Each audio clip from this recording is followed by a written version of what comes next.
జమ్మికుంట నాంచెరు కట్టపైన వనమహోత్సవ కార్యక్రమాన్ని పెద్ద ఎత్తున జమ్మికుంట మున్సిపల్ పరిధిలో మొక్కలు నాటే కార్యక్రమం పెట్టడం జరిగింది. ఈరోజు జమ్మికుంట మున్సిపల్ పరిధిలో 2 శానిటేషన్ డాక్టర్లు, 1 వాటర్ ట్యాంకి, ఇంకా కూడా కొన్ని బండ్లను కూడా మా పాలకవర్గం మొన్న జనరల్ వార్డు మీటింగ్లో కూడా ఇంకా శానిటేషన్కు పబ్లిక్ ఇబ్బంది అవుతున్న ఆలోచనతో ఇంకా 7 బండ్లు, చిన్న బండ్లు కూడా పెట్టడం జరిగింది.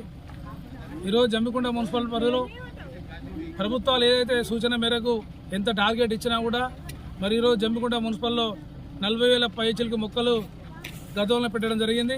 ఇంకా కూడా జాగలేక కూడా మరి మేము తగ్గడం జరిగింది. ఈరోజు జమ్మికుంట నాంచెరు కట్టపైన మొన్న మా మిత్రులు ధర్మారం దగ్గర చూస్తే ధర్మారం ఆబాజంగుంట కట్టపైన కూడా పెట్టే విధంగా కూడా మేము ఆలోచన చేస్తూ ఉన్నాం.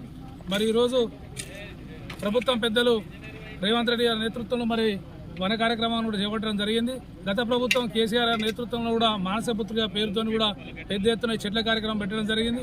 ఇదంతా కూడా కాలుష్యం తగ్గుతూ ఉన్నది. మరి చెట్లు లేకపోతే మరి వర్షాలు పడక రైతాంగం అంతా కూడా మరి ఇబ్బంది పడుతూ ఉన్న మంచి ఆలోచనతో ఈ కార్యక్రమం పెట్టినందుకు మీ కార్యక్రమాన్ని జమ్మికుంట మున్సిపల్ పరిధిలో పెద్ద ఎత్తున కూడా మేము పూర్తి చేస్తూ ఉన్నాం. ఇందులో పాల్గొన్న గౌరవ కమిషనర్ గారికి, గౌరవ వైస్ చైర్మన్ దేశం సప్నా కోటి గారికి, మా మహిళా కౌన్సిలర్కి, మా మిత్రులు కౌన్సిలర్లు అందరూ కూడా, మా మున్సిపల్ సిబ్బందికి, మా ఆర్పీలకి ఈ కార్యక్రమంలో పాల్గొన్న ప్రతి ఒక్కరికి కూడా ప్రత్యేక అభినందనలు. జై హింద్, జై తెలంగాణ.